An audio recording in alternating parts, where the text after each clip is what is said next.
जिसमें हमने पिछले वीडियो में देखा था कि पूर्ण वर्ग बनाने की विधि क्या होती है और उसे व्यापक रूप के समीकरण पे लगा के हमने सूत्र की उत्पत्ति भी की थी। श्रीधराचार्य के सूत्र की उत्पत्ति जो कि होता है, श्रीधराचार्य का सूत्र होता है -b प्लस माइनस कड़ी में b स्क्वायर माइनस 4ac बटे 2a। ये पूरा का पूरा x के बराबर होता है। ये श्रीधराचार्य का फार्मूला होता है। अब प्रश्नावली 4.3 का पहला प्रश्न देखते हैं। पहला प्रश्न है, यदि निम्नलिखित द्विघात समीकरणों का अस्तित्व हो तो इन्हें पूर्ण वर्ग बनाने की विधि द्वारा इनका मूल ज्ञात कीजिए। तो पहले हमें ज्ञात करना होगा कि इन द्विघात समीकरणों का अस्तित्व है या नहीं। जैसे पहले देखते हैं, अस्तित्व ज्ञात करने के लिए हमें d का मान निकालना होता है और वो होता है b square minus 4ac। d के मान पे ही अस्तित्व निर्भर करता है। तो जैसे पहले का निकालते हैं, 2x square minus 7x plus 3 बराबर 0। यहाँ पे अगर ax square plus bx plus c बराबर 0 से तुलना करने पर, जब इससे तुलना करेंगे तो यहाँ से a का मान आ जाएगा 2, b का मान आ जाएगा -7 और c का मान आ जाएगा 3। अब यहाँ से d का मान निकालना है हमें, b square minus 4ac। d बराबर b का मान है 7 -7 का होल स्क्वायर माइनस 4, a का मान है 2 और c का मान है 3। d बराबर 49 माइनस 4 दूना 8 तरीका 24। तो d का मान यहाँ से आ गया 25। d का मान 25 आ गया। d का मान जो है बड़ा है 0 से। d का मान जब 0 से बड़ा होता है तब मूलों का अस्तित्व है। मूलों का अस्तित्व है।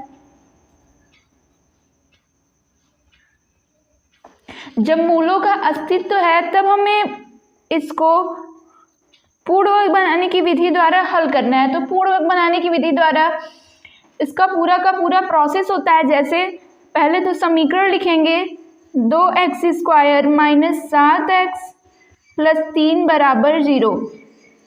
अब हमें देखना है, इसका हमें प्रथम पद पूर्ण वर्ग बनाना है। प्रथम पद को पूर्ण वर्ग बनाना है, जबकि यहाँ पे x स्क्वायर तो पूर्ण वर्ग है लेकिन 2 एक पूर्ण वर्ग संख्या नहीं है, तो हम 2 से पूरे के पूरे समीकरण में भाग दे देंगे।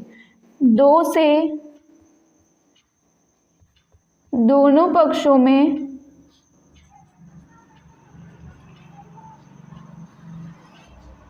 भाग देने पर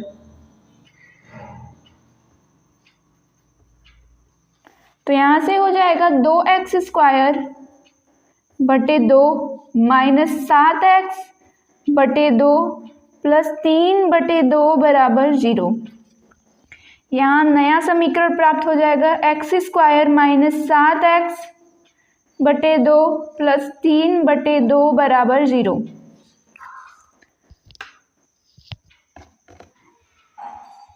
समीकरण प्राप्त हुआ था x स्क्वायर माइनस 7x बटे 2 प्लस 3 बटे 2 बराबर 0। अब यहाँ से एक फार्मूले की ज़रूरत होती थी।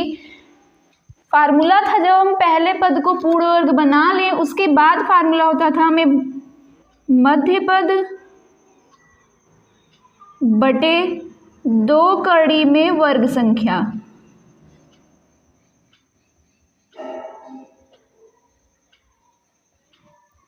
इसके होल स्क्वायर को जोड़ते व घटाने पर, जोड़ते और घटाते हैं तो समीकरण में जोड़ने व घटाने पर, जोड़ने और घटाने पर यदि केवल हम इसमें जोड़ दें तो हमारे समीकरण का मान परिवर्तित हो जाएगा, और जोड़ के उसको घटा दें तो हमारा वो कट के 0 हो जाएगा और हमारे समीकरण में कोई भी परिवर्तन नहीं होगा। तो यहाँ देखेंगे मध्य पद है 7x बटे 2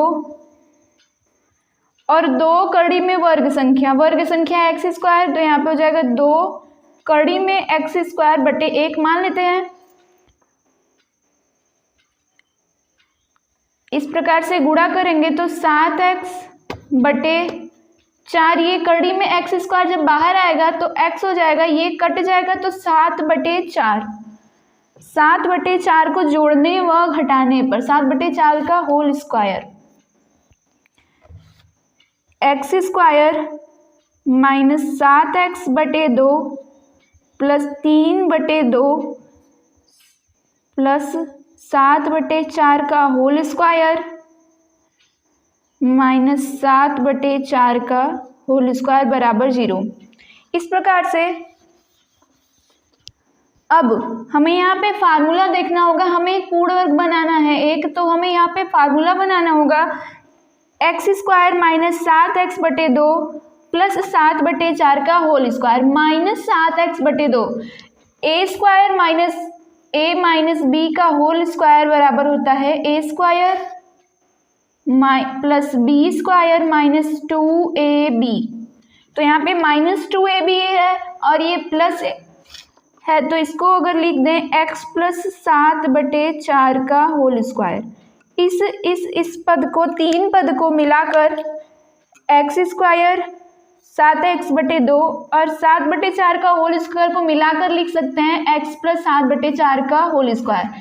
अगर x प्लस 7/4 का होल स्क्वायर खोलें, x प्लस 7/4 का होल स्क्वायर अगर खोलें तो आएगा एक्स स्क्वायर प्लस 7/4 का होल स्क्वायर, यहाँ पे माइनस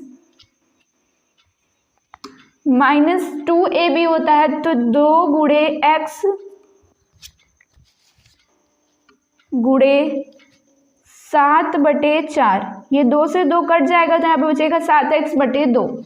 इस प्रकार से ये पूर्ण वर्ग बन गया। अब जो बचा हमें सीधे लिख देना है प्लस 3/2 माइनस 7/49/16 x माइनस 7/4 का होल स्क्वायर। इन दोनों पदों को इस तरह पक्षांतर करने पर 49/16 माइनस 3/2।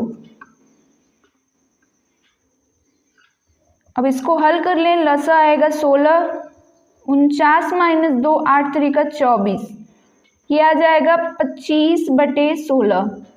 25/16 यहाँ इसको हल करने पे आया है। अब हमें इस स्क्वायर को इस तरफ ले जाना होगा, तो मैंने बताया था इस तरफ जब स्क्वायर को दूसरे पक्ष में पक्षांतर करते हैं तो वो कड़ी के रूप में जाता है और कड़ी के बाहर 2 चिन्ह होते हैं, एक प्लस और एक माइनस।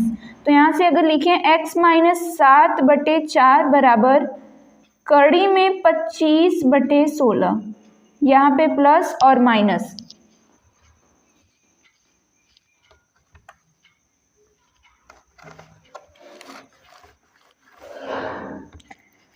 अब x माइनस 7 बराबर, ये बाहर आ सकता है क्योंकि पूर्ण वर्ग है, 5 × 5 = 25 और 4 × 4 = 16, मतलब प्लस माइनस 5/4। अब हमें इसको इस तरह पक्षांतर करना है, तो पहले हम प्लस चिन्ह लेकर चलते हैं, इसके आगे प्लस चिन्ह लेकर चलेंगे। प्लस चिन्ह लेने पर x माइनस x बराबर, अब इसको इस तरह पक्षांतर कर दे तो 7/4 प्लस 5/4, तो आ जाएगा x बराबर 7 5 12/4, x बराबर आ गया 3। इसी प्रकार माइनस चिन्ह लेने पर